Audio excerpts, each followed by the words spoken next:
thanks for making the time to come tonight, folks. This is public forum number 7. And thank you for taking the time to the invitation. We'll share this out later and we'll get on the website. First thing I'd like to do is introduce myself. I'm Bill Burkett, the superintendent here at Situate. My 4th year. I'm honored to be here. I'm honored to talk about this Cushing Hatherly building project tonight. Before we get into our presentation tonight, I do want to introduce members of the building committee. I want to thank them for their time and their effort and being here tonight. There'll be multiple presenters tonight. And these folks are all present time on the building committee and in the future. So I'll start left way. Hi, John Duke from Vertex. I'm the project manager. I'm Don Walter, principal with Dornwood Architects. Scott Williams, Cushing Elementary Principal.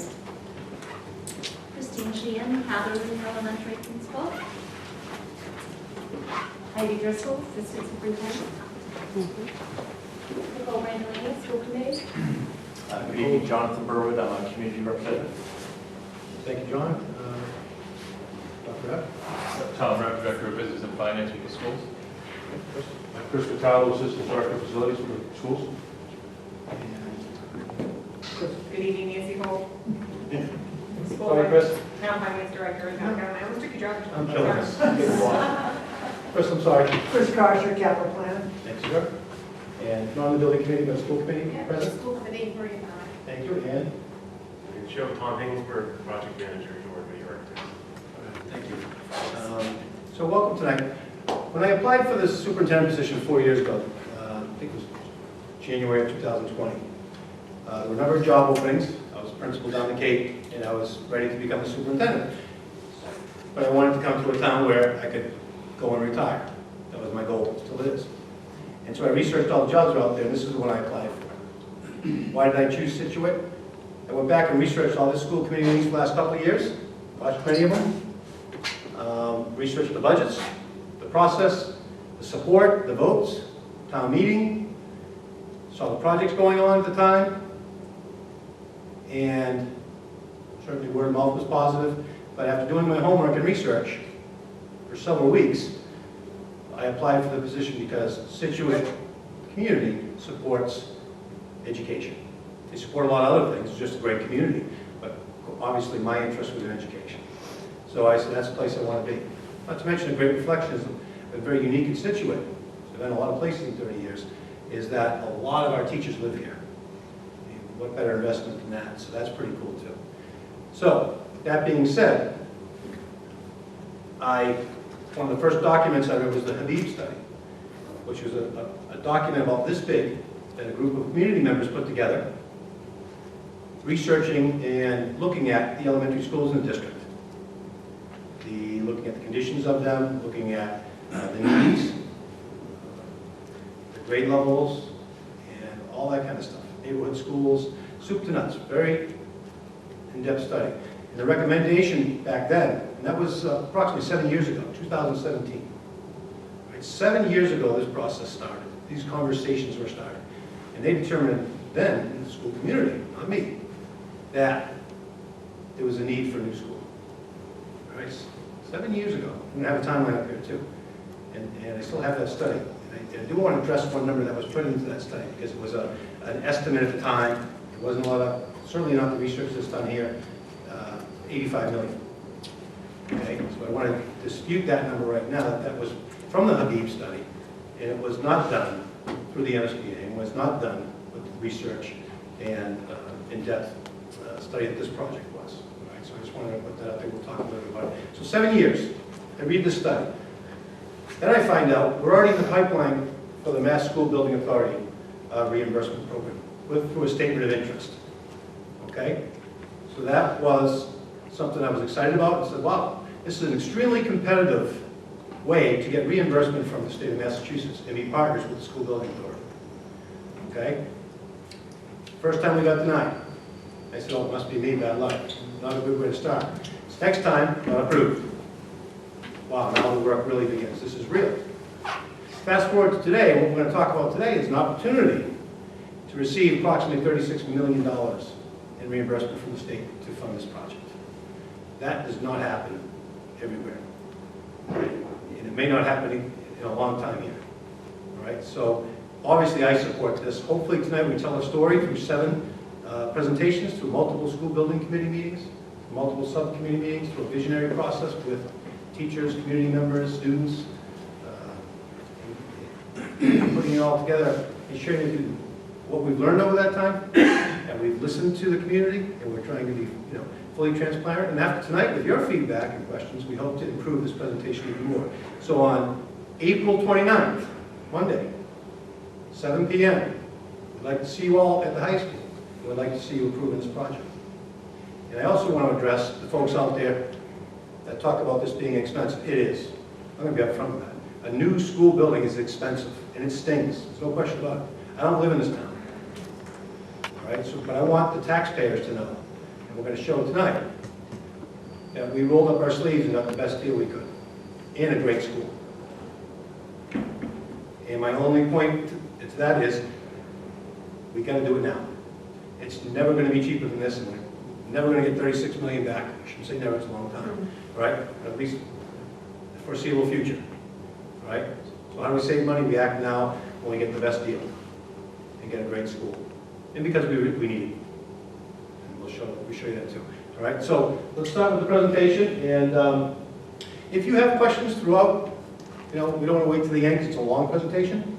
Just, if you want to just raise your hand or just ask the question, we'll be happy to pause and do that. But we'll try to pause in between each slide so that you have an opportunity. Please know this will be posted, and that if you have questions following this, you don't have to wait to public meetings. You can email me directly at wburkhead@sit.org, all right? Or call me anytime, and happy to sit down and talk about any of these things with you. All right? Go ahead. Mr. Don? For those who don't know, I do live in this town. So this is important for me, and it's a bit of a legacy for my kids who went through the schools in Situate. So designing an educationally appropriate, safe, healthy, cost-effective school is high on my list personally, and your leaders' list too, for the Cushing Hatherly School. So tonight, Bill said it's a long presentation. Oh, we'll try to do first. But anyway, we've done some introduction. I'm going to take you through the schedule, a little bit of process overview. We're going to talk about the need, how the design supports the educational goals that were established in light of all the visioning work that was done with a number of people throughout the community and the school department. Project budget, and then we'll talk about the next steps as we get closer and closer to the upcoming votes. So just to share how this process works a little bit, in the project team, we've got Situate Public Schools, Town of Situate, working through the school committee and the school building committee. School building committee is made up of 15, 16 people, cross-section of the community, who basically make all of the decisions, take the votes moving forward for the project as the decisions are being made and have been made to date. Off to the left is a really important partner, is the Massachusetts School Building Authority. We'll be talking about them as the MSBA tonight. And they are the funding authority. And not only do they fund the project, but they have a process, a very prescribed process that we have to follow that brings us right through to where we get to ultimately opening a new school building. But so we've been working closely with them all along. Vertex, who John is representing here tonight, is the owner's project manager, the direct connection with the town, with the school building committee, with the MSBA, and then with us, Whittier, as the designer. We are architects, but we have a team of consultants, full team of civil engineers, structural engineers, MEP, structural, hazardous materials, full gamut to get you through a comprehensive project. So in terms of the schedule, we'll start with the big picture. Phil mentioned the Habib study, and that's important. 2017, 2018, so 7 years ago that was done. So if you can imagine an $85 million number established 7 years ago to where we are today, and when you see the cost tonight, you're going to be like, well, the construction cost is not that far off on what was established back then. So we feel like we're in target with what was established back then. It's just that 7 years later. Bill mentioned the first statement of interest, the second statement of interest. In 2021, after being accepted, there's an eligibility phase where basically the town got all their ducks in a row, established the committee, and then got invited into feasibility, where then Vertex was hired, you can see up here,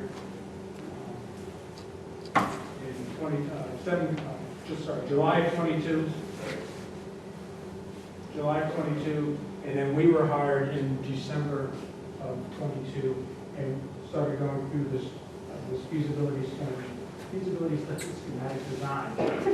Big picture is favorable vote here in April and May, and then we continue through the rest of the design, bidding, construction, to essentially occupy a building in the fall of 27. So if you imagine the Habib study in 17, occupying a new school, it's a 10-year process. So it's a long haul to get to the end of it. And a little more detail on the actual study that we're in the middle of now, actually, almost through 15 months worth. We started basically back in January of 23, went through what's called the preliminary design program. I'll show you that here in a minute in detail. That was starting with many options and narrowing them down to a few, which is the preferred schematic report, which went from a few options down to the one, which is schematic design, which is what we have just completed and handed into the MSBA, actually as of last Thursday. So, and all along the way, you can see all the public meetings we've been having. This is public meeting number 7. There's been a number of PTO meetings, a number of school committee meetings, a number of school building committee meetings. And we're going to continue to have these public meetings leading right up to the votes. So here are the 23 options that we looked at. Since there were 2 schools involved, we had to look at the Hatherly site and we looked at the Cushing site. So we looked at both of those schools for potential solutions, starting with a baseline repair-only option. The repair-only option basically just fixes the schools, makes them handicap accessible, upgrades the systems, new roofs, new windows, things of that nature. Does not address any space needs, does not address any of the programmatic needs or any of the special education needs. You basically fix those buildings as they stand and move forward. So that becomes your baseline option from a, what's the least common denominator for program work and also for cost. And then we went through a number of different options, looking at additions and renovations and new construction on both sites. And in the beginning, we didn't know if pre-kindergarten was going to be involved. So we looked at K through 5 solutions and we looked at pre-K through 5 solutions. So you can see why we quickly got to the 23 options. Those 23 became the number that you see up here, basically 6, which were really 4, because you had the repair only, then you had pre-K 5 and K5 for addition renovation. You had 2 new options which were similar for Hatherly, the Hatherly site for pre-K 5 and K5, and then there was an additional new option that we looked at the Hatherly site. So those were determined with a whole options matrix that we developed, looking at cost of the site, looking at impact on students during construction. All that was taken into consideration, whittled the 23 down to the number of options you see here, which became, as I mentioned, the repair only, addition renovation on the Hatherly site, and then 2 new construction options on the Hatherly site also. So Cushing was eliminated for a number of reasons. One being it was a very difficult and challenging site to build on. Anyone familiar with that site, there's not a lot of room behind the existing building, and the rest of the old site all slopes down the hill towards the high school and is very wooded. Not to mention, it's at the end of a dead-end road in a very densely populated residential neighborhood. So the focus became the Hatherly site. And here's the option you see in the right-hand corner, which is a pre-K through 5 solution. We'll turn over the bill to start to take us through those projects. So I think,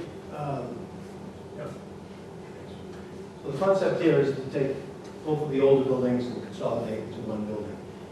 K through 5, 460 students, and that number was given to us through a comprehensive enrollment process as part of this process with MSBA.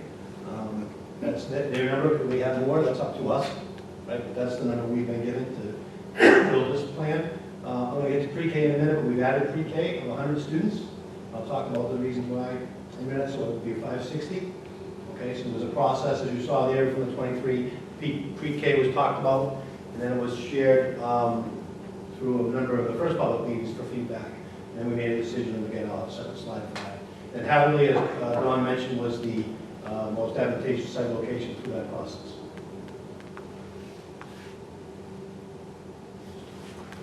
Thank you, Mr. Burkett. So a little bit more about the 460 and where that came from.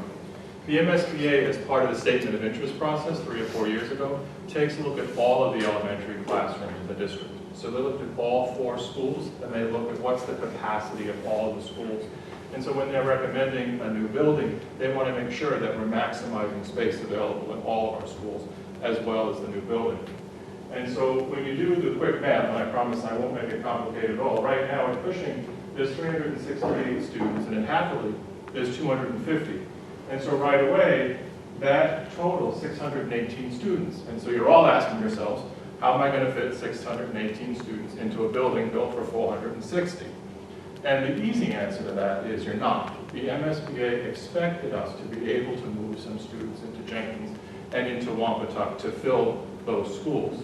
But like Mr. Burkett just mentioned, 460 is predicated on 20 students in a class. There's 24 rooms in the new building, 4 for each grade level, 6 grades, K to 5. 24 times 20 is in fact 480. So we do have a little bit more room to add to the capacity. The MSBA set 460 as the design enrollment because they listened to us. We like to have elementary class sizes around 19 or 20. An earlier number, I think early in the SOI, they came in the high 300s. And we fought back and we said, no, we really need to be at 460. Our elementary classes are 20, 19, and 20, we want to keep them there. But in fact, we can, if we went to 20 or 21 students in a class, we could have more than 460. So it's important to understand those two concepts. 460 is design enrollment. That's what they're building the building for. The capacity is higher. The building could go to 500. Could it go to 618? No, but it could certainly go to 500. And the MSBA understands that that swing space is available and that swing room is available. We're going to be working hard. There's a slide later about some of the redistricting involved. We've heard the parents at Jenkins, we've heard those stories from 15, 20 years ago, and we're going to be very thoughtful about how those students move, keeping families together and so forth. But we just wanted to be transparent about the fact that as many as 158 students may need to be moved to Jenkins and Wampatuck. We're hoping it'll be less than that based on the capacity. Good segue, Tom. So that being said, the question comes up, well, is my child going to be moved? Who's going to be moved? Where are they going to go? And this is called redistricting. It's the third bill of education, quite honestly. It's never a fun thing to do because you never want to move people. You want to move families and separate them. So I thought it important, after hearing folks concerned about redistricting, to have a plan, a vision, and share that with everybody. Although I can't share exactly who's going where now because that demographic study happens closer, and we really know where the folks are going to live. But it's going to be an inclusive process because we heard in the past it wasn't always that way. We don't want folks to feel like this was a backroom deal and your child's going there or not. So as early as next year, this process will begin when I sit down with folks, families at both school and to the public, and to listen to what your concerns are. And these are some concerns I'm already addressing now that I heard of. To minimize social emotional impact on children, right? So try to move them less, try not to separate them, obviously, from their siblings. That's social emotional, but it's also practical, too. You don't want families driving all over town and drop kids off, so you want to keep neighborhoods together. You know, a really cool thing about Situate is neighborhood schools. It doesn't happen everywhere. So while we're consolidating, we want to keep that feel and try to keep folks together and neighborhoods together. So, and the last one's communication. Start this early and often and just have multiple, see it being like this is now, where we have, you know, get some coffee, let's sit down, let's talk about it. What are your concerns? How is this going to impact you? In fact, I'm going to be meeting, this will be next week with, open this up to families, Cushing Hatherly to start talking about this already. And to hear their concerns now proactively and try to address them the best we can and put them at ease. And we have a plan, and we're going to listen to you, we're going to be heard, and we're going to do what's best for your children. So So that's kind of, wanted to make sure we shared this, that this is a necessity, but as Tom said, we do have flexibility with some of the numbers, and that'll be part of the process when we meet with families and the community. Okay, so why is he pre-K in the project? All right, you notice we had a couple tracks looking at schools that were priced without pre-K and with pre-K, and we had that conversation. First of all, first question we asked the MSBA is, if we add pre-K, is it reimbursable? If we had to maintain the brunt of full cost of it, it was enough. But they said, yes, it is. So again, back to my initial comment is, we're getting money back from the state to do this in partnership, just like Greg requested the building. Secondly, it expands access to pre-K, right? Which we have waiting lists now. Okay, we want to have an opportunity for all students in Situate to go through this school. It's unique in an elementary school because the concern with building this is not everyone feels like they're going to benefit from it. Like, oh, my child's not going to go there. They're going to go to one of the other schools, or my child's already in high school. This is one opportunity where everyone, the children of this age, will have the opportunity to go to school together in one building, in a new building. So that was important. And we increased the numbers in this process from 70 to 100 to allow that waiting list to be absorbed, to allow all students to have the opportunity to come to our pre-K. And then universal pre-K, I know governors change, but this is coming, and it's already happening in Massachusetts and in other states. Eventually it's going to be mandated that we're going to have universal pre-K. It's a good thing. I put a link here that I'll share up that one research, example or article that talks about the benefits of pre-K. Obviously, we know that, but why here? Again, it's reimbursable. It's keeping all our kids together. It's expanding our capacity to handle all the kids and not have waiting lists. Those are all important. And also, we'll be ahead of the curve. We like to do that in Situate, so that when it does become a mandate, everyone's going to have universal pre-K. We have the space for our kids, right? Yes. So, let me understand, not all students will get into this pre-K program. Only 50 more than what are already in it now. Yeah. So there will still probably be waiting lists, because class sizes could be bigger than 100 students. Well, we've never had that many apply, so Okay. conceivably, if every child in the town wanted to go to preschool, they could. Okay. But I guess, that's a good point. That's the number we came on because of the site. It was restricted, we don't have a lot of room, as you can see, so that was kind of where we landed with the number we wanted to increase it. Question was by how many, right? And we also talked to community members that own preschools that, you got a personal business, you can't handle all of the preschool age children in the town. So that's a reality. Yes? What is the definition of universal pre-K? Universal pre-K, that all kids, compulsory, that they can come and we offer it, and it's free for everybody. But it's only going to be 100 kids. So how is that universal? No, we're preparing to have the space, so now we'll have the space that we don't have now. So if we don't do it, and it becomes universal, we're going to have to find space for that many more kids. It's only 50, but it's still an important step in the right direction for a town our size.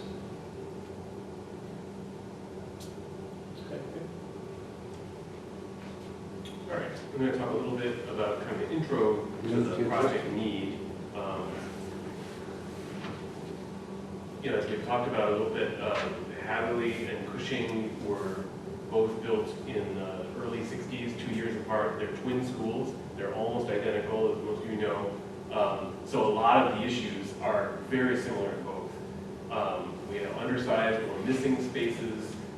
For example, there are a lot of special education needs that just aren't, these buildings were not built for those kinds of needs. So people have had to jury-rig and improvise in those ways. Lack of meeting space. Spaces are inappropriately adjacent or non-adjacent to each other. Things that are not close together that need to be. The modulars, there's modulars on both buildings that were intended to be temporary. They're still in use 24 years now later. But probably first and foremost, and Chris is going to talk about this a little bit, basic building systems, mechanical and electrical systems need upgrades. So by an area Hatherly was determined to be the school most in need of the 4 elementary schools. Good evening, my name is Scott Williams. I'm the proud principal of Cushing Elementary School. It's my pleasure to present the environments that we're currently teaching in for our children and our staff members. These are authentic, recent photos. These have not been altered in any way. So, we are living this. So as you can see from this first slide, clogged drains, poor soil drainage. We have pooling here and a dysfunctional draining system which correlates to poor pavement conditions. So when water is displaced, it will affect common areas around the building. So that's clearly not ideal or optimal. Examples of peeling, rotted wood, poor insulation. This is right outside my office in the kindergarten space. And then here, my office is right under this flat surface. So clearly there's no pitch, and we have pooling on the roof, which can cause structural damage and problems long term. Christine. Hi, I'm Christine Sheehan. I'm the principal of Hatherly School. So as Scott just explained to you, there are a lot of different drainage issues on the site. This is just showing the effect that those drainage issues have on our building. So you can see the black spots on the brick.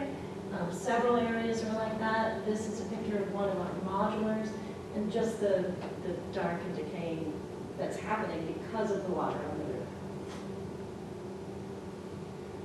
Accessibility is always a top priority for schools, and we want to make sure that all students have safe access to our buildings, but neither Cushing nor Hatherly has an elevator available for students with mobility issues. And so we use what you see over on the left there, which is a chairlift. So these chairlifts that we have are slow and outdated. They're also located in a really public space in the building. All students have to go here between the lower wing and upper wing just to get to music, to art, in different places. So it really calls undue attention to students with mobility challenges when they have to go through that. On the right, we have our bathrooms. None of our bathrooms are wheelchair accessible. I think we have one in Hatherly that's wheelchair accessible, and that is down in the lower wing, so quite a distance for students to travel if that is necessary. And I'm going to let Chris Cataldo explain this one. Chris Cataldo, Facility Director. As you can see, the boilers here, they were put in the 80s. They're very old, constantly breaking down. It's the piping that goes along with them, it's the traps, it's everything that's included with them is constantly breaking. And the challenge to fix them is there's no parts, you can't even get them. You can't even find them, you have to wind up retrofitting or buying used parts. So it's really challenging to get them repaired, and it's constant. There's never two of them running at the same time. One is always down, being repaired.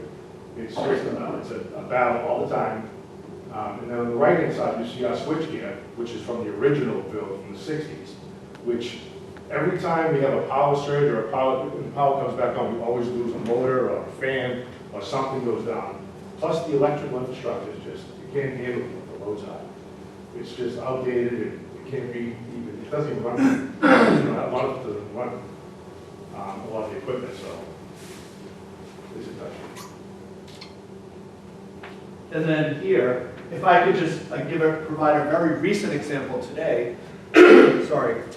We had a kindergarten student who broke his leg, and our nurse did an excellent job. But this, as Christine was saying earlier, this is a very high traffic area, and we need those lifts for our children to have full access to their curriculum experience. So this happened today, a very clear example of why there is a need for that. When I mentioned the flat roof earlier, so this is my office, and that's the roof right there. So as you can see, that's very difficult to repair. And clearly not aesthetically good for any visitors who come to visit Cushing School office.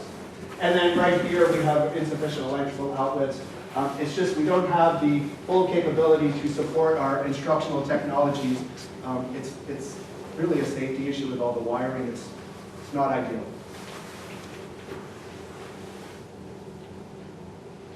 So our classrooms are generally undersized.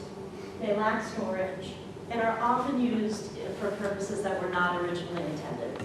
On the left, we have Hatherly's art room, so you can see all the storage stacks over here on the side and at the back of the room that kind of stacked high.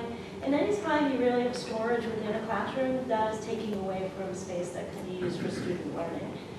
It does have some closets, but one of those closets is actually where the internet server is, so anytime that needs to be looked at, they're coming through a classroom to do that.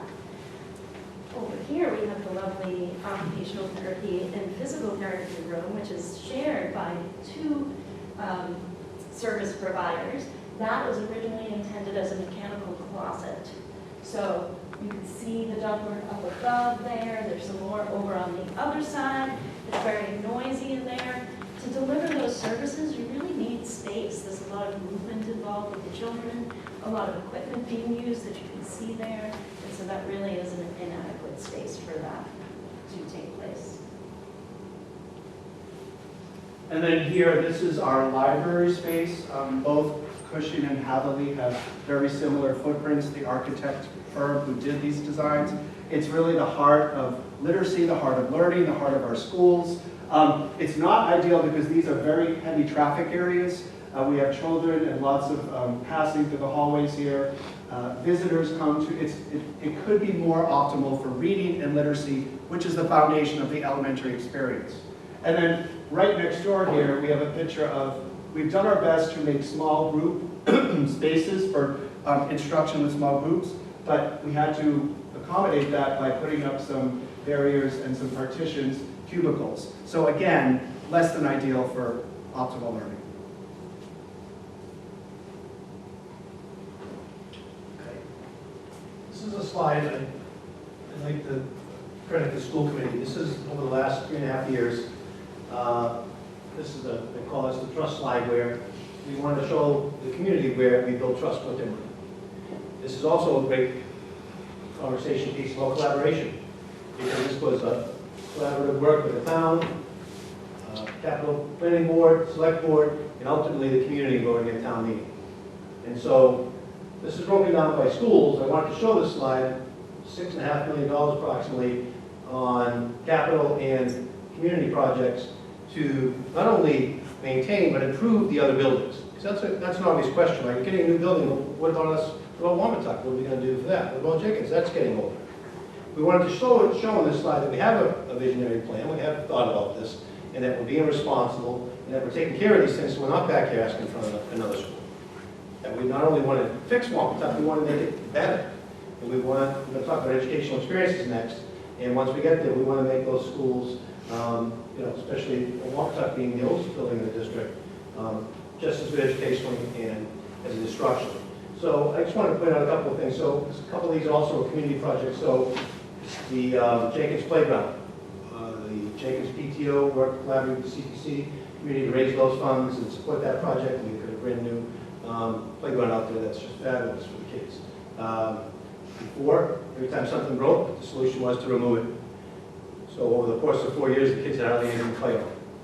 So again, we also have money in our operating budget. We spend approximately $250,000 plus every year on maintaining things in our operational budget that's not up here, to be responsible again and be proactive.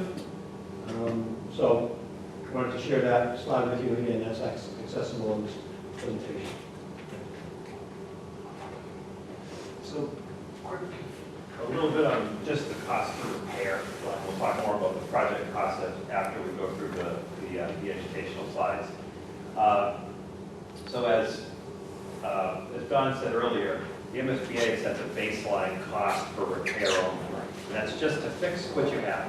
Not to improve it anything at all educationally, bring all the systems up to code, change nothing to do with size of rooms, just fix all of the issues.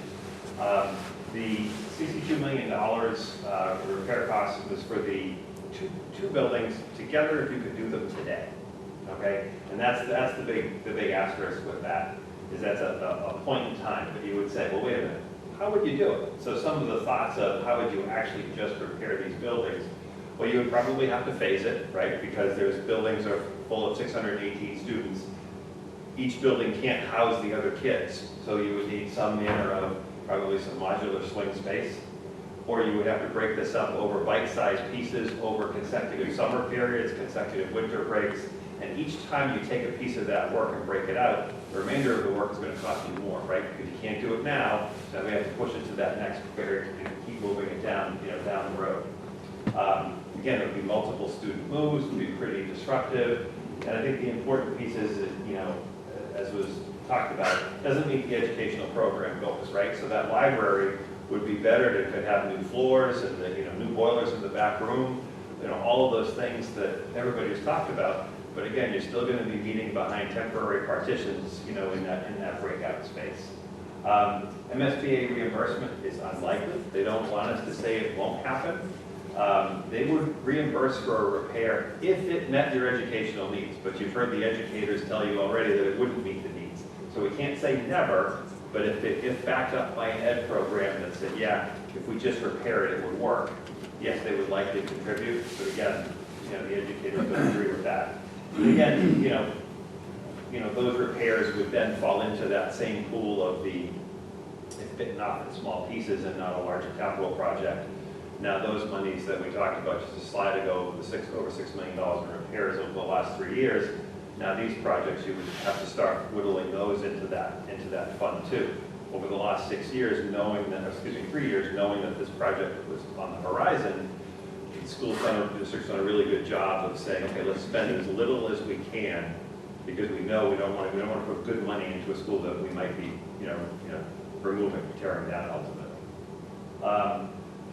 As Don said earlier, the schedule for a project like this is roughly 2027, but a repair project hasn't been designed or anything like that. It could conceivably take years beyond that right now before you finally design it, figure out how you're going to phase it, get that done. And again, any of those pieces that get that $62 million plus it would likely increase, because construction escalation right now is being calculated at 5% a year. So whatever balance of that 62 doesn't get started now gets pushed, goes up by 5%. The next year's project gets pushed, and so on and so on. Hi, I'm Heidi Driscoll. I'm the assistant superintendent. Nice to see all of you who are sitting behind me. I wasn't sure how many people were here until I just stood up, so nice to see all of you. So what I'm about to share with you, I'm going to introduce our principals again in a second. But the design of the building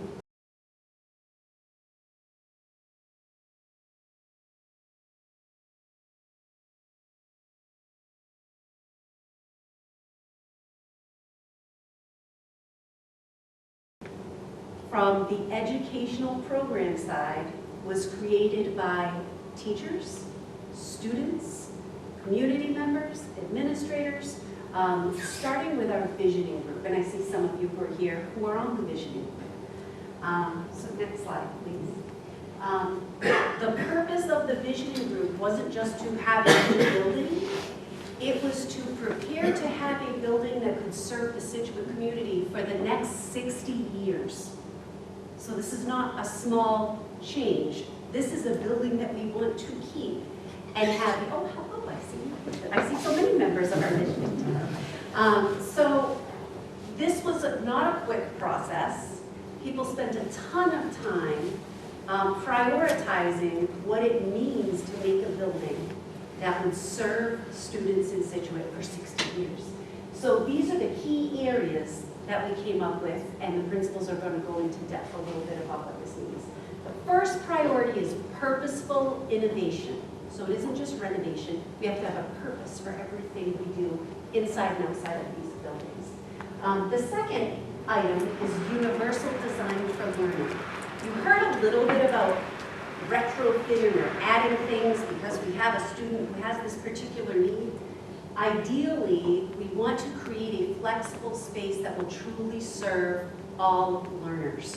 So we do not have to go back and say, well, let's adjust this or let's make this change. And it isn't the best possible fit for all students. So universal means universally accessible, and not only physically, but also when it comes to educational and learning space. Community connections, you'll see that throughout our building, which is super important to Scituate. And outdoor connections. Not only did we want to represent the images and the feel of Scituate, we also wanted to literally make sure students have access to windows and light. And things that maybe in these older buildings were not a priority. So these things are thought about and they are a priority in our building, and I think you'll love some of the images that I share with you in a second. And of course, site and building safety. There are absolute site and building safety features that are up to date with current technology. We're going to hear about some of those. If you have questions about details, please come to a building committee meeting. Please ask those questions. I have 3 kids myself. I would love to have my children attend school in a building like this. So with that, I want to introduce the principals again, who are going to talk about what these features look like in the actual design. So now we get to look at nicer pictures than before. So much more is known about the learning process now than when these buildings were first built. So, and as Heidi mentioned, we have, a cushioning process, we have educational goals, and so the new design really supports those goals. Situate's commitment to universal design for learning recognizes that every student has a different level of needs. If you only have a traditional classroom, it is really difficult to meet the needs of our students. Modern classrooms incorporate small groups, and multiple teachers can be teaching in a room at once. Our current classrooms don't really allow for that. We do it, but as Scott showed that, we're making it work the best that we can. This project has a much wider variety of instructional spaces that are far more flexible. Educators will have access not only to their classrooms, but also to extended learning spaces, small group one-to-one spaces, and outdoor spaces so that we can explore outdoors and use that as our connections to the outside. You can see over on the right-hand side where it shows you the classroom, it has that green, thank you. And then there's the little purple in the middle, right, the special education rooms. So they're attached to each classroom so that students don't have to travel to the other side of the building to receive supports. The other darker purple outside are those extended learning areas. And I'll explain more about those on the next slide. As you can see in this picture, what you're looking at is what the extended learning areas would look like. So these areas are directly outside of the classrooms, and they can be used for one-on-one teaching, they can be used for small group projects, they can simply be there to help build independence with students, but still under the supervision of the teacher that is in the classroom. So these really open up that ability to do small groups, to have multiple teachers. The other, Heidi mentioned purposeful innovation, has to come with, is coming with storage ideas. So just outside that classroom, you'll see you have student cubbies on the bottom, but up at the top are locked teacher storage lockers. So they're located right outside the classroom because any type of storage that you can incorporate out into the corridor is going to provide you with more storage inside of the classroom.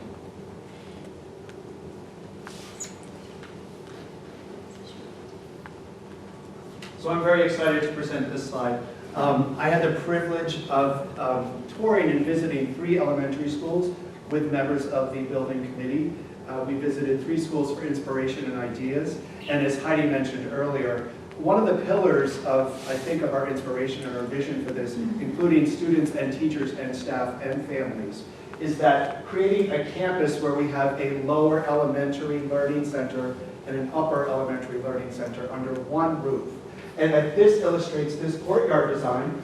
Excuse me. The courtyard design here, this rendering is the lower K-2 early childhood. The key takeaway here is safety. Children can have exploratory play within the safe confines of walls. So they're supervised, they're outside, but clearly this adds a precautionary safety measure. As you can see here, this is for the early childhood children. And then the hope and vision would be to have an upper elementary courtyard to meet their developmental needs. This next slide, as I mentioned earlier, literacy is the foundation and the key for learning at the elementary grades.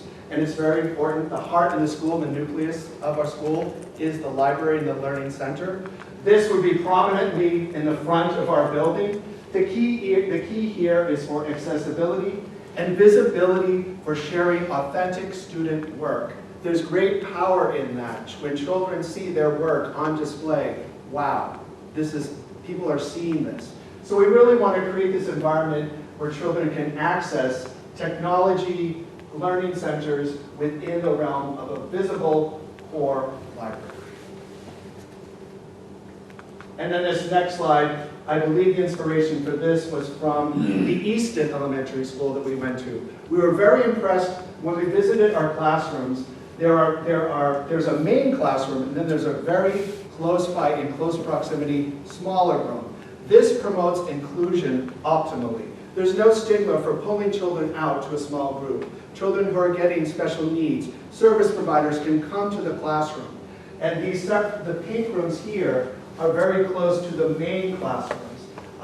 It provides ease of traffic without any sort of stigma associated with that.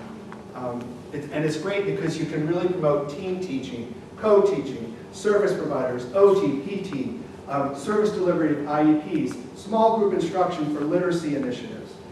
So I think we're very much inspired by this design. Can I just ask a question about the courtyards? Sure. There are 2 courtyards, correct? Yes. Okay, so my concern is the larger courtyard with the play area. You have classrooms around that? So, oh, I thought that's what the picture showed. No. No, there is, I believe, the art is near there, right? Art. OTPT has a place to come out into. And on the other side, are special ed rooms?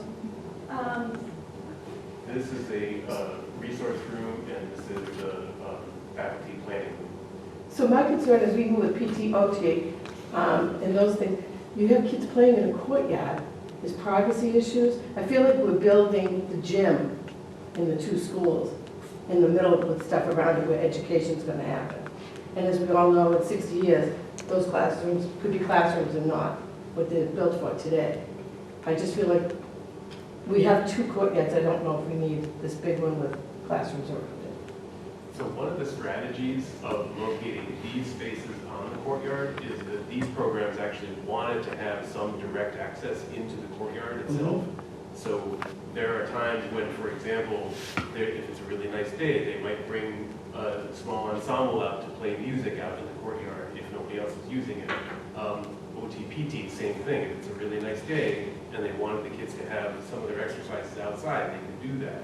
That couldn't happen in the other courtyard? Same thing. That couldn't happen in the other courtyard? If we have 2 courtyards? Well, they wouldn't be located next to it. Right. Yeah, the other courtyard is over here, so it has a different set of relationships. So that one, and that's kind of a good segue into this next slide. This is the upper elementary courtyard, which is directly adjacent to the cafeteria. So one of the key elements of the design is to have that strong connection with indoor and outdoor. And so as you can see here, this is the rendering of the cafeteria, and it looks out into that 3rd to 5th grade courtyard. So some of the visioning for here is to allow outdoor dining, to have raised beds for science curriculum, and any other kind of outdoor learning that can happen. It also just allows a lot of light into the room, so in this particular building it would be a soft, like, northern light coming in, which would be great for a big change from our cafeteria. And this is about the outside. So there are, what you can see here, 2 separate age-appropriate playgrounds. So up front is the lower elementary playground. Is that K-2, Tom? Yes. K-2, and then 3 to 5 is the playground over at the side, with age-appropriate equipment for them to use. Flannery Field, which is currently located down by Annabelle Road, is now going to be relocated up to the back of the property. This gives Flannery Field a much closer connection to the gym. It's much more convenient to that, but also adjacent to the parking so that it can be used after school and on weekends by the community. The other thing that I would point out here is really just the flow of the parking, allowing adequate parking space and a drop-off space so that we don't have the stacking of cars down on Annabelle Road. It's also a much safer situation than what we currently have. Currently at Hatherley, you drop off in a drop-off lane. When those students get out of the car, they have to cross the bus lane just to get to and from school. Yes. What's the topography like of the new site? Like, essentially, is there much elevation change in the first floor? I mean, I saw stairs up to the second floor, Yes. but as you were saying, with the current, need for, more electric Yes, lifts and yes. things like that, does the floor plan need that at this point, or is it essentially a level floor for the first floors? Like, is So the there? first floor is level. Yeah, both floors are level. Okay. And there is an elevator located in the building as well. Because that's going to be raised up a little bit. Yeah, so the first floor level is raised up a little bit to meet existing grade about basically where the edge of Hatherley School is now. So it's going to be raised up a little bit from Flanders Field elevation. And then there's some gentle grading that happens in here. Obviously the parking has to be sloped to drain and so forth. But the hill to get up, the very gentle slope to get up is more or less exactly what we have now to get up into this parking area here.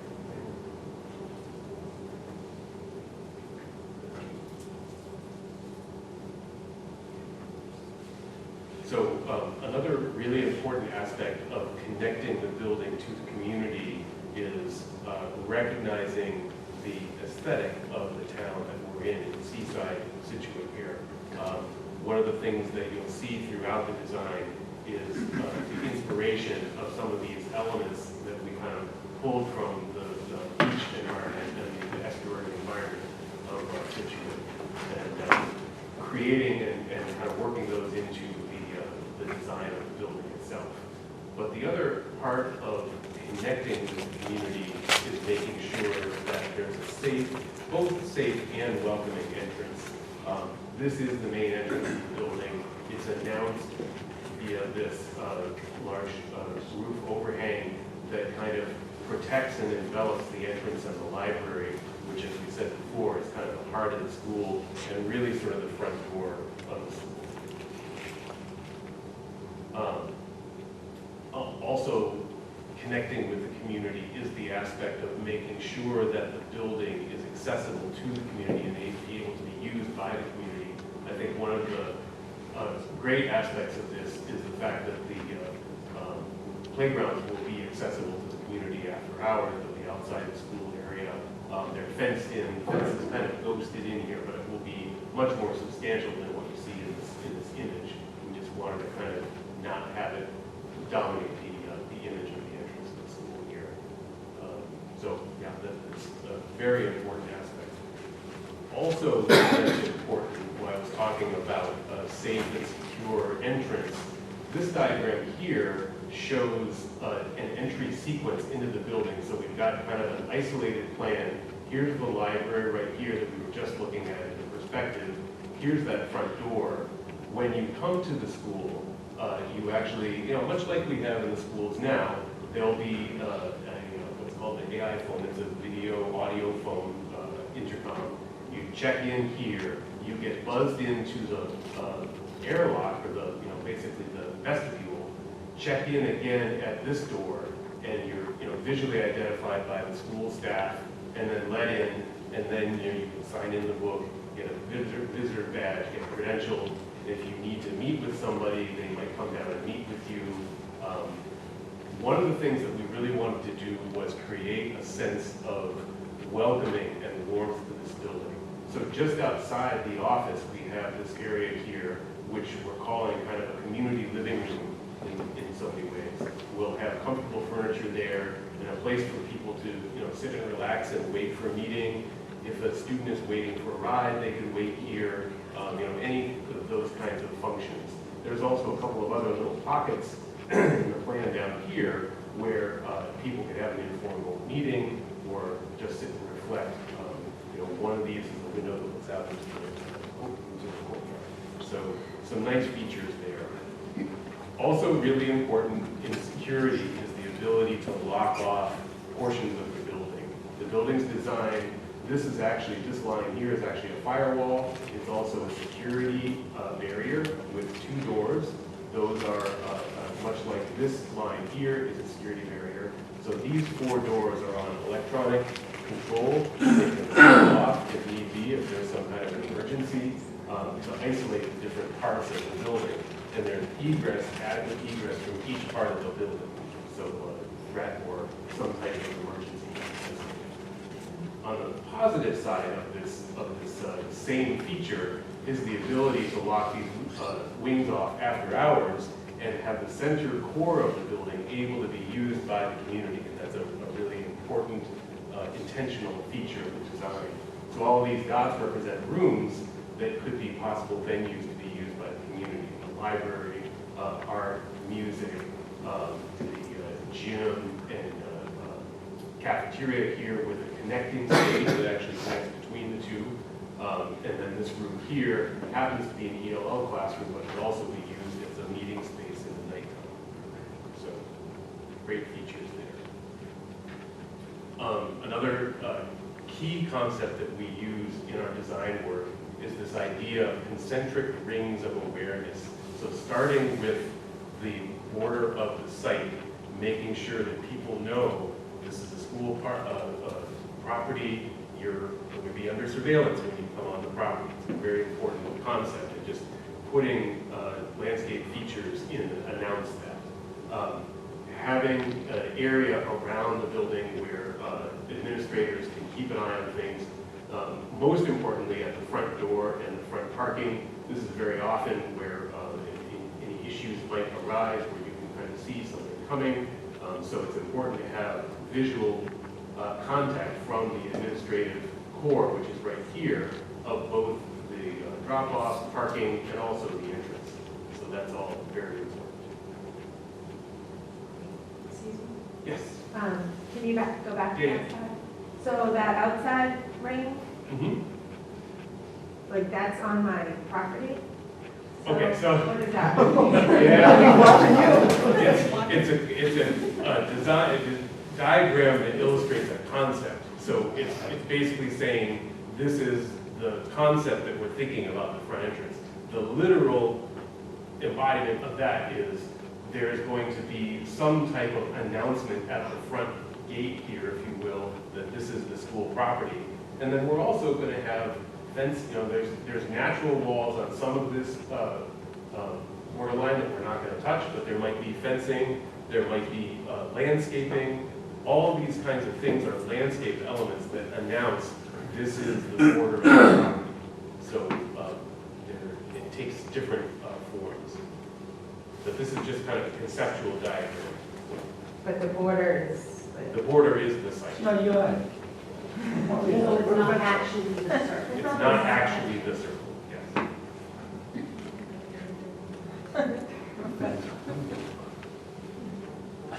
$2 million, you can have it. So one of the important aspects of planning a project like this is the construction logistics. How are we actually going to build this building? And the shape of the building really arose from some site logistic features that we have here. There's a couple of wetlands, one in this corner and one in this corner down here. So we can't really build in the setback zones from those. And we're also trying to avoid the existing building so that we can build the new building while the existing building is up and running. That also comes into this concept of safety. How are we going to do that safely? We're going to have a fence all around the construction site, a 6-foot-high fence, probably higher in areas where we have close contact here with the Jersey barrier at the bottom. We're going to create safe walkways for the students to get to from the street, away from the construction, around the site drop-off area here to get into the building.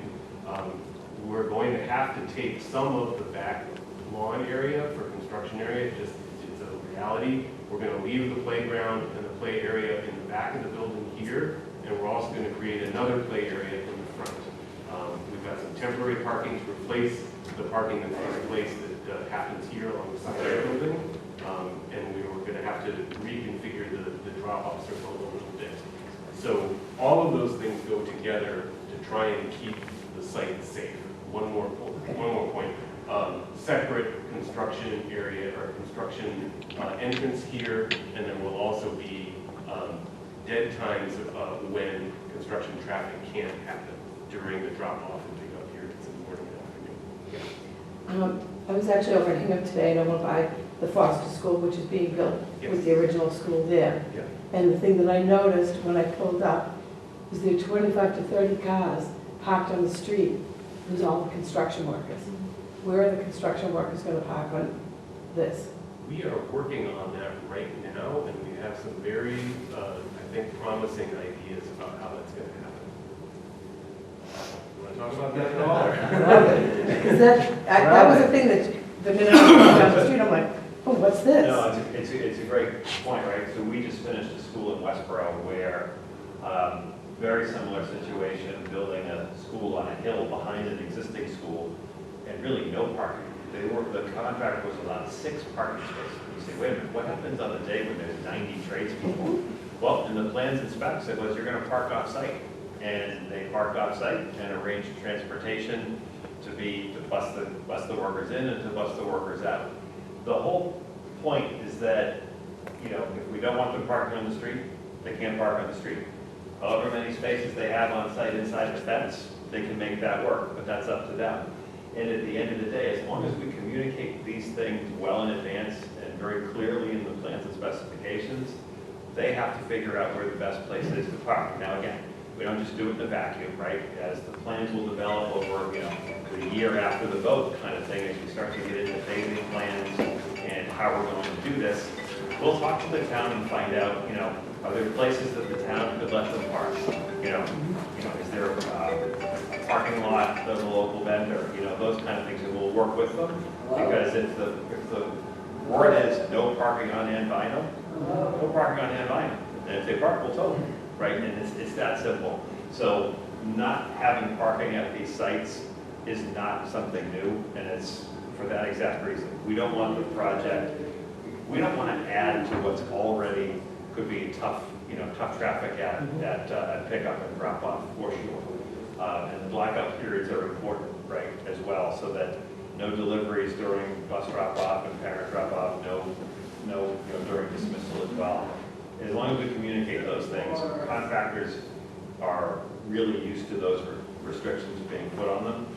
We just have to communicate them well beforehand, and where we're, as we doing this job, design, bid, build, we're going to make sure that that stuff is in the plans and specs, so that a bidder knows, oh great, I can't park there, what am I going to do with the cars? That's part of them figuring out.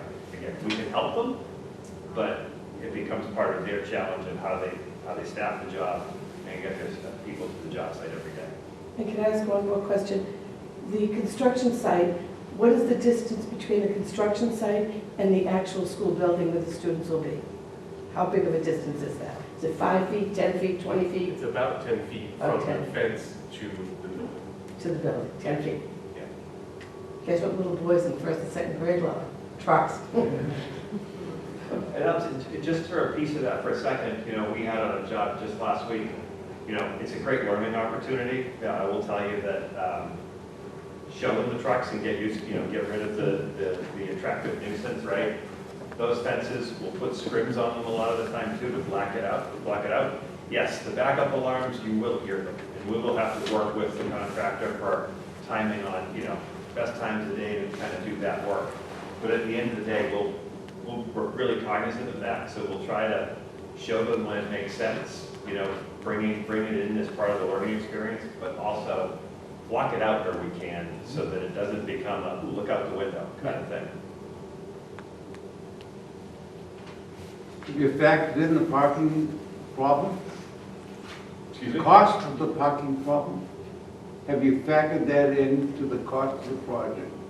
The parking issue, which is, with all due respect to the people on Anvil Road and the contractors, it's additional cost, right? Have you factored that in? I would say in general, yes, but specifically, we haven't done the phasing plans for the project yet. So you know, my goal would be to get as many cars on the site as we could on the site. But there will be times, right? If you're building in that dark orange spot, not a whole lot of space for cars. There could be 70 cars there, Could in the be, peak of the project. could be, absolutely. Oh, absolutely.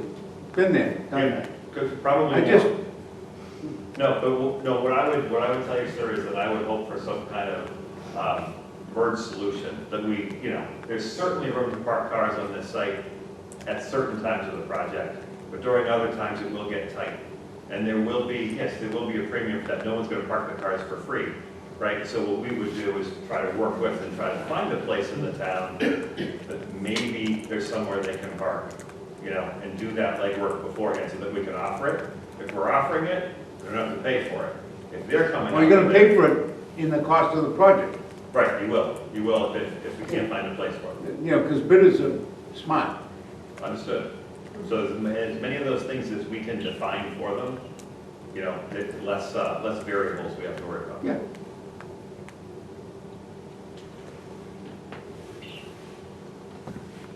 So some other key design values that really plug into a lot of aspects of the project.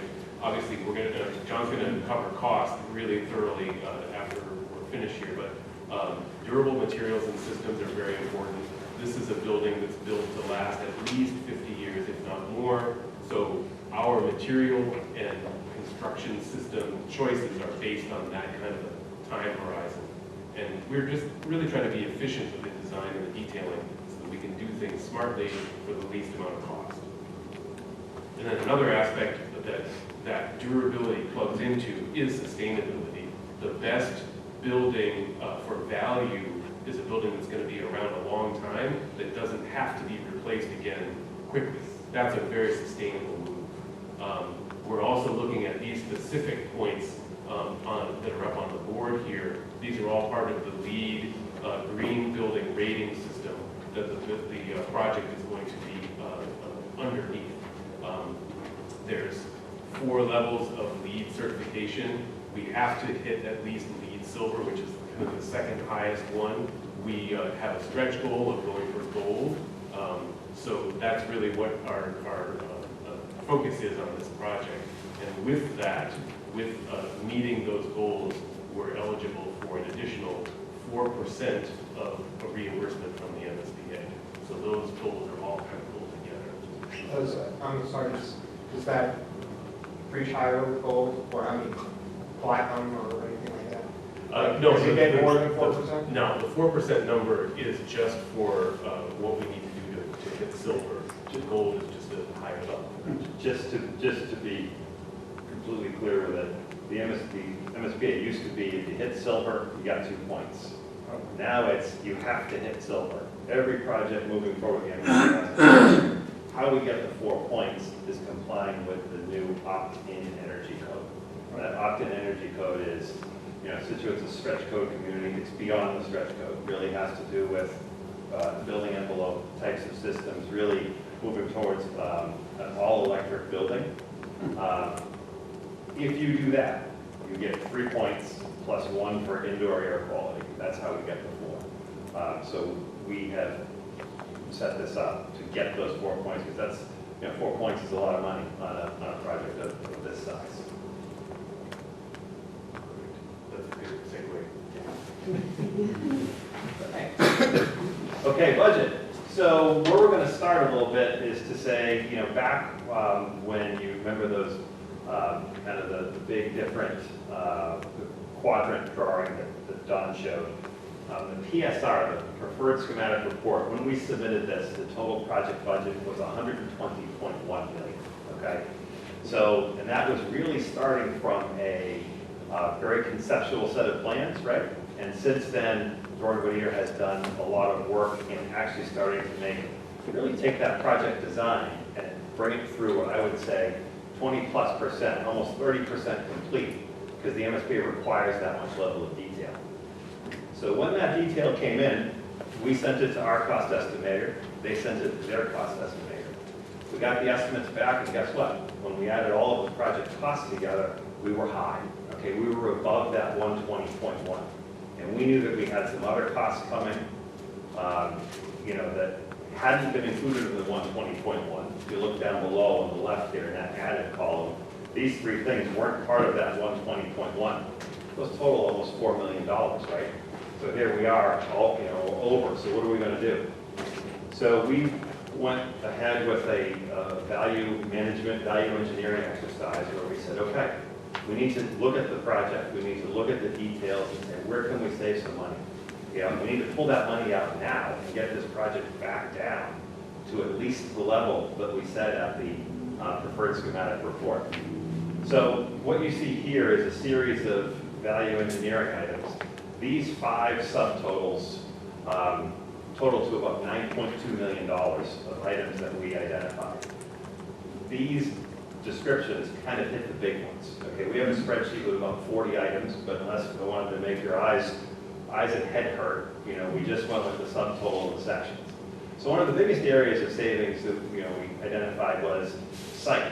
A lot of costs in site, a lot of costs in moving dirt off site, okay, and then buying new dirt later. Terribly frustrating. Why do you have to do that? Because there's nowhere to put it on site, right? So the design team, really, we had the hard discussions of saying, hey, guys, we've got to get these numbers down. And, one of the discussions were, let's leave more of it on site. Let's raise the grades a little bit, right? So we talked about that. The numbers that we got had turf for plenary field. We said, no, we'll make it grass. We can make it turf later, we'll go ahead. Also looked at some other materials. One of the examples, and the estimators, it's really great for them to get it because it's outsiders seeing these plans for the first time. And something as simple as, we're going to be buying boulders for $60,000, $70,000. Why are we going to buy boulders? We're going to find boulders on site. We'll use what we can find. And if we don't find any, we won't have them in the landscape. So again, those items totaled $2.6 million. Structure, we looked at the structure. They made some roof access changes. A couple of items had a really big impact. Roof access, we talked to Kevin Kelly about it. Instead of having a stairway that goes up to the roof, now it's a more traditional roof opening and what's the correct term for the ladder? Alternating tread device. It's basically like a ship's ladder. Okay, so in doing that and simplifying that entry, okay, and the beautiful rendering we saw of the front entry, there's a cantilever roof that shoots out over that. That drawing hasn't been changed to reflect a slightly shorter cantilever. And if the cantilever is shorter, the thickness of the steel that you need for it is smaller. So that also helps bring down the price of the structure by about $1 million. The envelope, the building envelope, we had parapets at the top of the courtyards on the interior interior courtyards of the building. Simplified those and eliminated them. Glazing, glass is expensive. It's almost 5 times the cost of brick. So we reduced the amount of square footage of glazing on the building, saving a total of about $2 million. Interior VE, we made some changes with terrazzo, eliminating some other finishes, saved us a little bit of money there. The next big one, mechanical VE. This was a big one. We had been carrying the geothermal system, right? Hopes of talking about, geothermal heat and cooling. At the end of the day, the building committee looked at it and said, you know what? Can we still get the 4 points with the dual fuel system? We said, yeah. The mechanical engineer said, yes, we could do that, but you still have to make the building electric ready for later, and you have to put PV on it. Fine. Doing those changes still netted a savings of close to $2 million with that decision. A total in this category of 2.6. We're able to work with Dora Whittier. They were able to get some of the costs for their consultants solidified. Really looking at some other soft costs, we're able to get total soft costs on the project down $870,000. So a PSR number, or I should say a schematic design number that was at 124, we were able to get it down to 115, knowing that we had to carry these other 3 items. The feasibility study, again, the $1.1 million that is tracked on that total project budget, $2.7 million, $2.79 million for the Cushing abatement and demo. The select board made the decision, get rid of the building and leave us a flat field. That money wasn't in the PSR. We knew the number, but we hadn't carried it in the budget at that point because the decision hadn't been made. And then the force main on Ann Vinyl Road, the actual force main that takes the wastewater from the site and pushes it uphill till it can get to the gravity system up the street, $425,000. So all of those things together got us to a project budget of 119.4. That's the number that was submitted to the MSBA. Next slide. Kind of highlighting that again. Excuse me. So back to the PSR number again. When we did the PSR at 120.1, we had a construction budget, again, very conceptual, and we had soft costs that we had estimated at 30%. At that point, you don't have all of the details on the rest of this information that you have on the right. So a good litmus test is 30% for a project like this based on our experience and Dormery's experience. So again, we were at that 120.1. We had anticipated a grant from MSBA of about 28%. You said, well, wait a minute, I thought our reimbursement rate from MSBA was 43. It is 43% right now, or it was when the feasibility study agreement was signed. So it's 43% of eligible costs, not 43% of all costs. What's the difference? Eligible costs, as an example, is based on a certain set of cost caps. The first one being, we'll give you 43% of $605 a square foot. If your building is coming in at $905 a square foot, it's not that high, but just for easy math, that means they'll pay you 43% of the 605 and 0 on the additional 300. Okay? So all of those kind of cost caps together net you out to a lower number. They'll pay you $1,200 per student for furniture. They'll pay you $1,200 a student for technology. And just a quick clarification to pre-K. Pre-K, they pay for all the space. The only thing they won't pay for is they won't give you the FF&E and the tech, that $1,200 per student for those 100 extra students. They'll pay for the space, they won't pay for the stuff. Don't know why, but that's their. On the right side of the page is really, this is the budget that we submitted to the MSBA. It's about a 100-line spreadsheet that gets broken out, pretty detailed. The construction budget is the result of that reconciled estimate process we went through with our estimator and Dort Whittier's, carried those numbers forward. Again, there's the $1.1 million that we talked to earlier. The administration includes the fees for your owner's project manager, includes owner's insurance, things like builder's risk insurance, those types of owner costs. Architectural and engineering fees for the design team. Miscellaneous project costs. In there is the end vinyl sewer main. In there are costs for third-party testing that are required by the building code. In there are costs for moving. You know, you're going to be moving 2 schools worth of stuff over to this new site. FF&E and tech, just talked about that a little bit. That's everything that if you pick up the building and shook it would fall out of the building. Chairs, tables, desks, projectors, speakers, all of those things fall into FF&E and technology. Can you tell us what FF&E? Furniture, fixture, equipment. Sorry, thank you. Yes, furniture, fixture, and equipment. The next 2 items are contingencies, right? These are based, these are the what-if numbers. The MSBA has us call out 2 separate contingencies. Basically, we take the approach of the construction contingency is 5% of construction.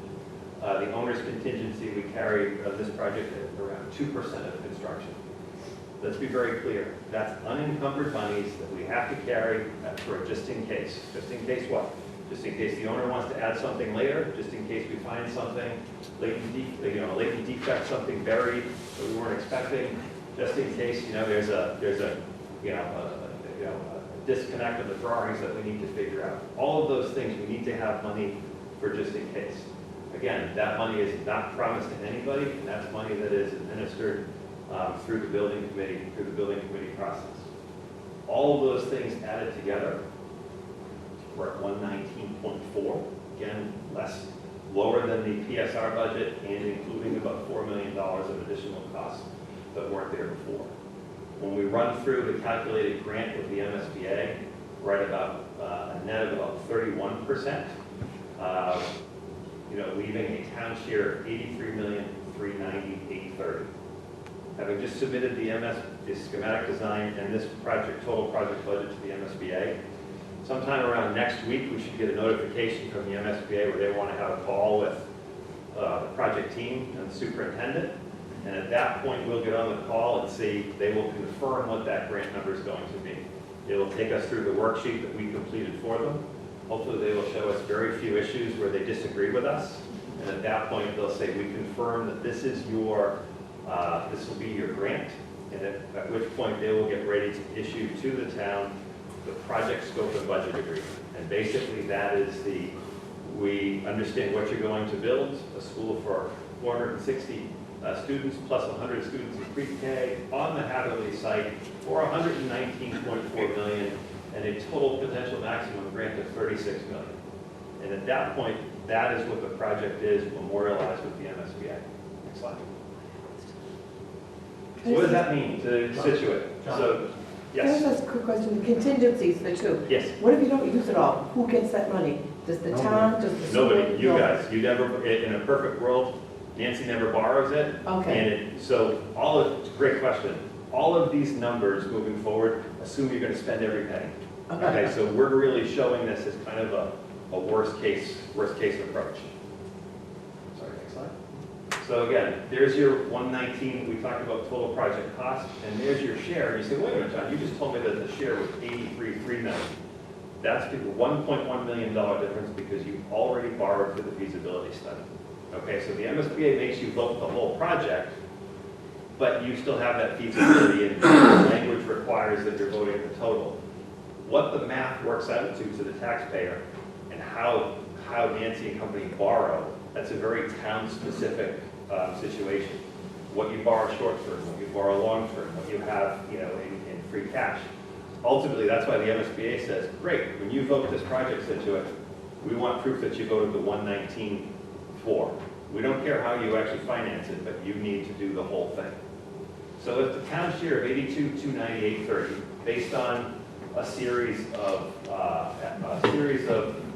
assumptions down below, the average assessed home in Situate of $921,206, a 25-year bond at a 4.75 interest rate using a level principal approach, right, shows that impact for that taxpayer in the first year of $863, in the 25th year of $413, for a total impact over a 25-year period of $15,879.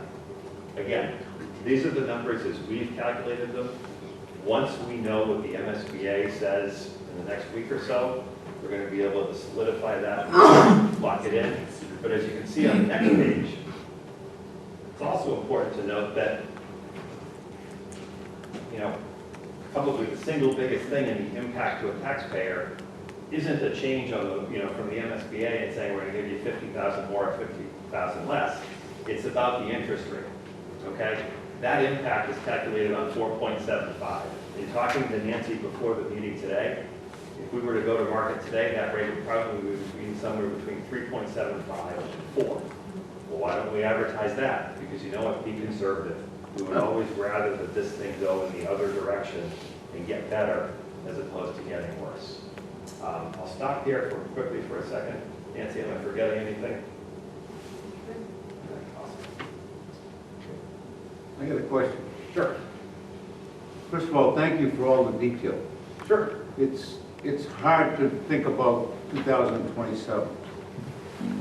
I understand we're going to go to town meeting in Yes. April, Yes. but the reality is, in public construction, and you know better than I, but I know too, the costs keep going up. Yes. Are we covered? Because if we go to town meeting Can't go back. and we, I support the project, by the way, but that's not the point.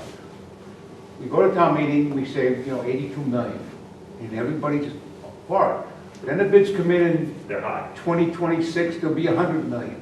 Understood. And you know there'll be 100 million. So, Do we have enough money in the budget? Because, let's face it, you don't have the MEPs, right? It's all conceptual, more or less, right? oh, understood. So just to be clear. I just want to make sure we're okay. No, listen, you are saying some great stuff here. So a couple things. First, these projects that are estimated by the professional cost estimators are estimated not at bid day prices, okay? They're escalated. They're escalated out to the midpoint of construction, which for this job is, we start in 25, it's probably late into 26. Right. Okay, at 5% a year. Probably not enough. Right? It's not enough. No, but I will tell you that every MSBA project is approached this way. When you did the gates, you did it this way. What I would also tell you is that over the next year, as we are approaching bidding, we're going to stop again at the end of design development, probably 6 months into the process after the vote. Stop, take the drawings, send them to the estimators again and say, what do you see, okay? And we see where those numbers come back. At that point, they're informed by bids that they've worked on. We're informed by jobs that we've bid in our offices to say, okay, good, we're holding. Yeah, I mean, you know, electrical's up a little, HVAC's up a little, but you know what, we're getting good deals on steel.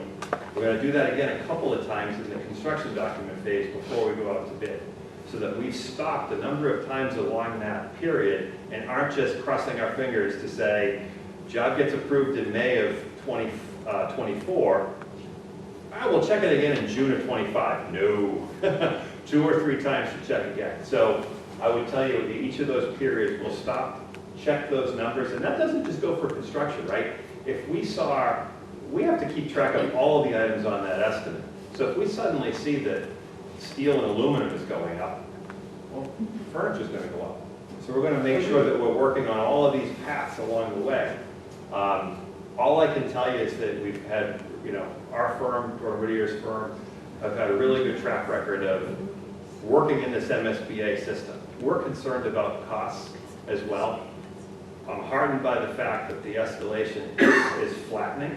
And as of right now, you know, there can always be a steel bubble, there can always be a drywall issue, there can always be an electrical concern. We're going to be building those things. You know, what we were seeing for a while is the estimators were crazy, right? We would get an estimate for a job and it was at 700 a square foot. The same job a week later was at 800 a square foot. They couldn't get behind the curve, right? Or stay ahead of it, I should say. They're back on it now. We've had some bid results come in. We feel pretty good about it. The escalation at 5% seems to be a solid number right now. But again, we're going to be able to react to it as a team. We know that we can't go back to town meeting. Okay? Cannot do it. That's my point. Cannot do it. So why not make it 100 million? They've already built the. They're gonna give the money back? Well, we I've already... seen it time and time again. Time and time again. There's not enough money. The bids come in. Budget's 82, the bid's 100. The town says no. No, so... no, I got you. I'm just, I want to see this project go forward, and I've seen it too many times. The other thing that we'll do, sir, for relief valves is we're going to build in some alternates along the way as well for furnaces.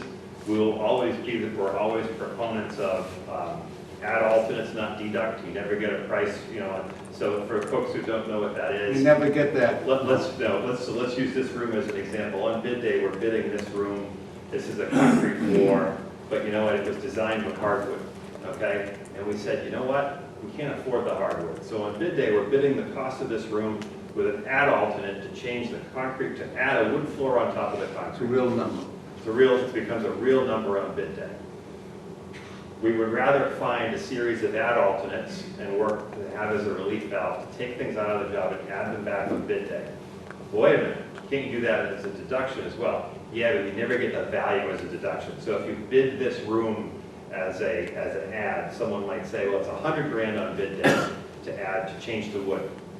Great, bids come in, we're $500,000 under. Town, do you want to buy the wood for 100? Sure, let's buy the wood for 100. If you flipped it and designed this room with wood and said, let's do a deduct to change it to concrete, the number might be 20 grand instead of 100. You never get the value on bid day from a deduct. You get it from an ad. And why you get it more from an ad is people really want the job. They're not going to lose a job because of a $100,000 floor, right? So they might have a tendency to bid it a little tighter, no profit, those sorts of things. So, you know, I don't want to stand here and say, trust me. But at the end of the day, that's the process, and it's worked pretty well with the MSBA jobs, but believe me, it'll be a pit in my stomach until we open those filed sub bids, the first half of the bid numbers. And then 2 weeks later, we'll open the GC bids, kind of the total number. But we'll continue to monitor the market and see what's happening in the, see what's happening in the market. Well, John, part of that too, right, you see, trust me, if we're padding all the numbers because we want to look good and be successful and be under budget, that doesn't build trust with the community either, right? Like, we've got to get it right with the professionals, with the data we have, not come in and pad it by 10%. John, it's a great point, because that 863 will drop to 890 or 937, right? Because the more you put on the project, the higher that share will be, per household. I just want to make a comment. I think you saw a really good example of what we would do in a situation where things came in a little higher just a month ago. Right. We saw the project came in at 125. The first time through with the estimators, building committee immediately came back together, did $9.3 million in value engineering. That process, like we just described, is going to happen 2 or 3 more times, and it could go in either direction. Correct. But the committee is really committed to that process. I mean, I saw it a month ago, just happened.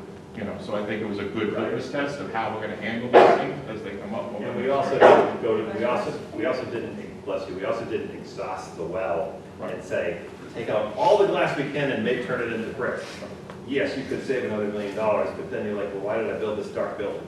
Right? So it's finding that balance, but we know that we have a few other tricks up our sleeve as the design progresses and as we get those subsequent estimates. So we're almost there, guys. Okay, so what's the yes vote mean? I have a Oh, sure. actually for Nancy. So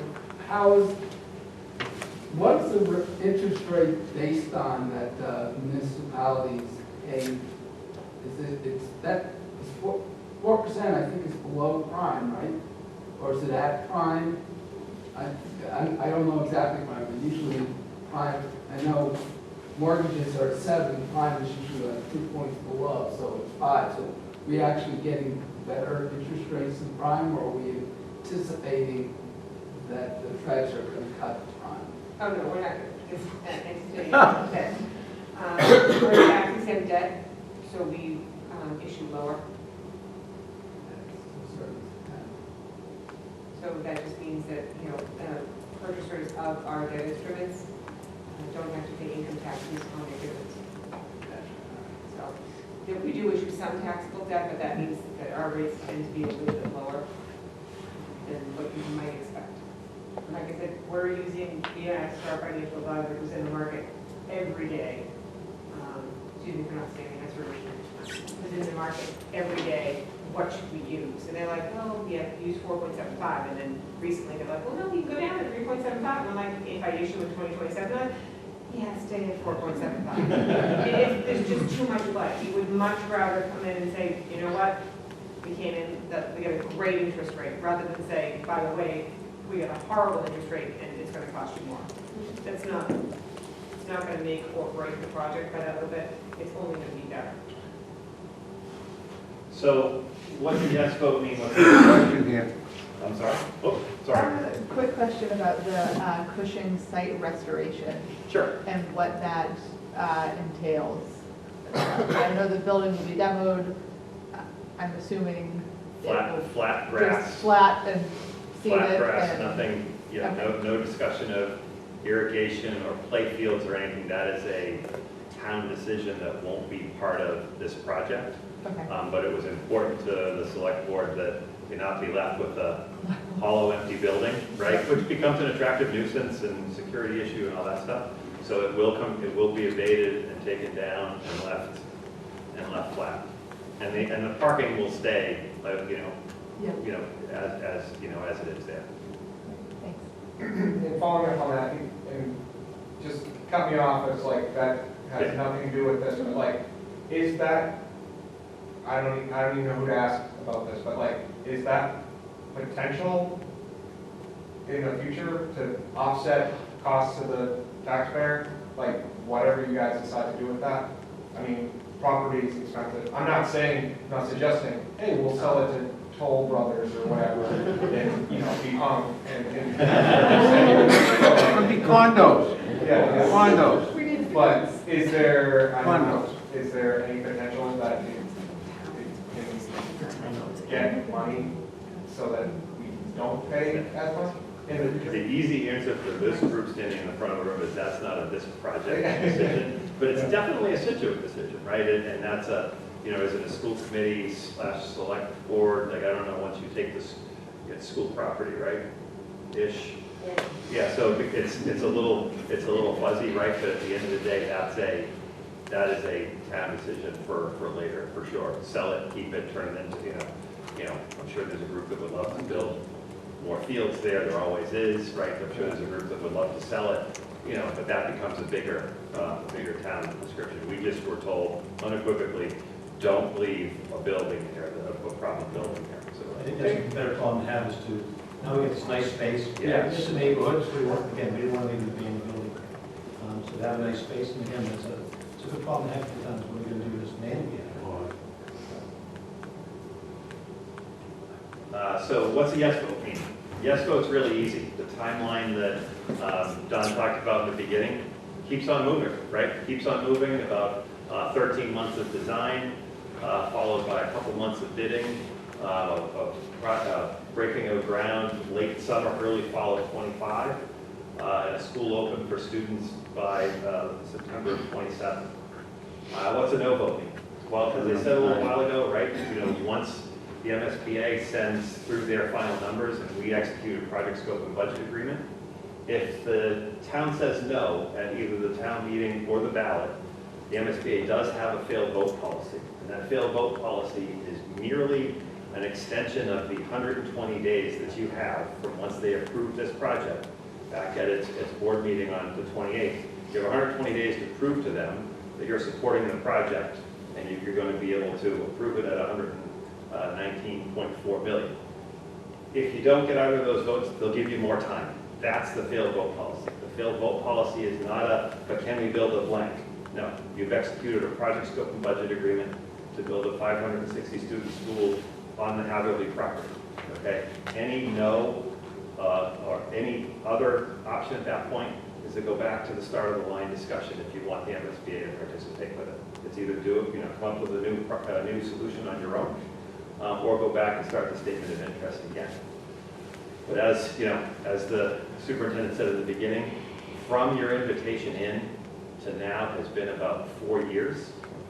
You would miss the statement of interest for this year. They're actually due before town meeting. They're due, I think, April 13th or 14th of next month. Those projects will be notified in December of this year, roughly, of their invitation in. So assuming that you were invited in again, you would have to apply next year. So you're at 5 years already. If you're invited right back in to go through this process again, eligibility, feasibility, schematic design, to get to a vote, you know, before 4 to 5 years to get back to where we are right now. That's good. On the failed vote, Yes. it has to be a close vote, correct? It can't be like, Yeah. so. Right. I guess the point is, you gotta get the vote out. You got to get the vote out, right? Because if it's, you know, it's a If it's 3,000, yeah, if you were to miss by 3 votes at town meeting or 10 votes on the ballot, right, it gives the town time to go, okay, what do we do? You know, more public, you know, again, what's your charter say about a new town meeting on the same article? What's your town charter say? Again, so it's a very, very municipal specific discussion about what happens. You know, there may be a no, we voted a no, we're not coming back again. But really what it does is it gives you the time, right? Because 2/28 to May, you will have already burned 2 to 3 of those months. If it were to fail, you would go, you know, there would be a small shock period of time. You've got to call meetings and figure it out. You're burning time all that way. You're getting close to your 120-day deadline. It's really a relief valve for them, for you to buy a little bit more time in the process, but it's an excellent point. but it If just the can't project be, misses by, it's gotta be a closed loss. yeah, because if it misses by 20% at town meeting, sure, you can go through the process, but what are the chances that it's going to pass, right? So it's a great point. Has to go through. What? A quick question Sure. again. I'm sorry, I can't read that too far from me. Assuming it's gonna go through, Yep. and I hope it does, what are you allowing between the bid process and construction? How much time? I know you want to open up in September 27th. Yep. How much time? So we're at 24 months roughly. For construction or? 2 years from bid to keys. Good. Yeah. Yeah, that's good. Yeah, because what we found, sir, is recently, you need a couple things. You need a little bit of time for, we call it a procurement window now. Yeah, this, You know, because of long lead times for things, we want, get your submittals done, get your Big time. stuff ordered. And then at the end, we need time to move everybody out, knock down Hatherley. We'll get to Cushing, like right after, but Hatherley's gotta be knocked down so we can finish the site. Yeah. It becomes a really important summer of '27 to make sure all those pieces and parts are in place for the start of the school year. that's realistic. I think that's smart. There is, you know, obviously we know lead times have been an issue for the last 3 or 4 years for Absolutely. major components to these buildings. Switch gear, right? Oh, Simple yeah. things that, right. Switch gears a year, Yeah. generators are a year. Right. Yeah. So, okay, thank you. Well,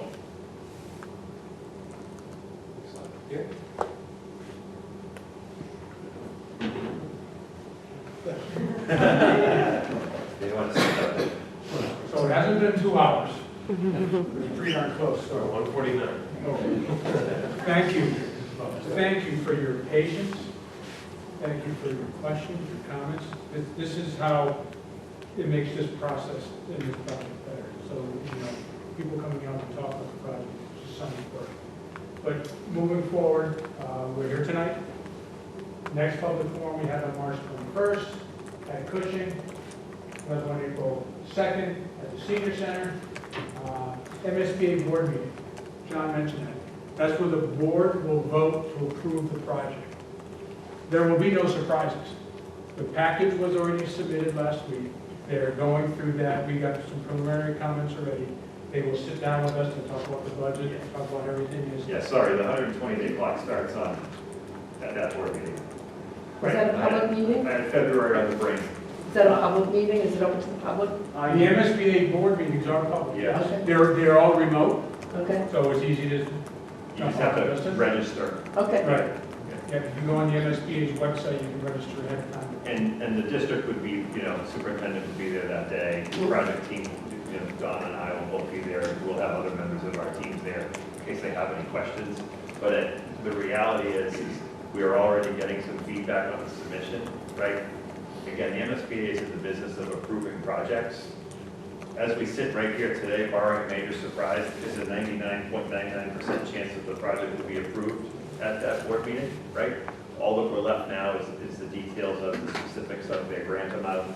If they have any questions about the submission, and again, it's an ongoing process, you know, they'll still comment on the submission, and if the project is approved, we'll address their technical comments in the next phase of the next submission that we do. But really, you know, they did a cursory review already of the submission. They said, hey, can you send us, you know, we had meeting minutes that we wrote from a vote that hadn't been made official yet. We had draft minutes. That's the kind of thing that they commented on.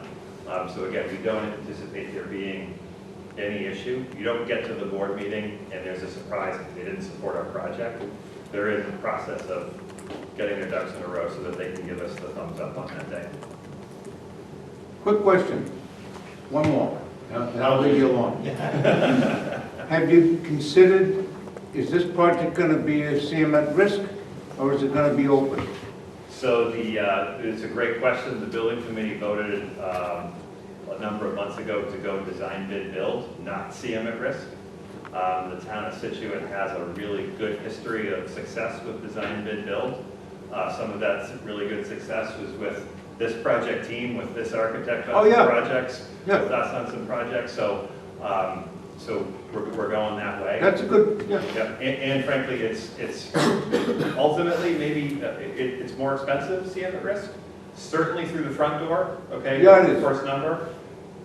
Maybe not at the end after you get your credits back and whatnot, but you know, you talk about that padded number. With a CM, you get all sorts of allowances and holds that make that construction number higher. I think the committee said, we're comfortable with this. It gets us, gets us closer to our number out of the gate right now. Reasonable, that's fine. I just was curious. No, great question. Great How are you question. going to do that? So just to reiterate, MSBA, they've been marching along with us from the very beginning. They want success stories, they do not want failure. So they know fully well what we've been doing here. There were no surprises when we submitted our package. So that's very important. April 24th is that next big milestone. April 29th is a special town meeting. April 8th is the meeting. So April 29th is a special town meeting, so keep that in mind. And then May 18th would be the all-day election ballot vote for the test. All the information that we've been talking about since the beginning is right here on sit.org. It's the school's website. You drop down a little bit to see that icon, click on it. You can also go to, was it sitmass.org? Situate MA for the town's website. And there's a red banner. Click on that, you get the same information.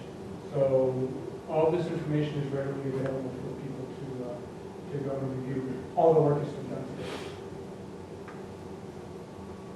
Thank you. And then, Any other questions before we wrap up?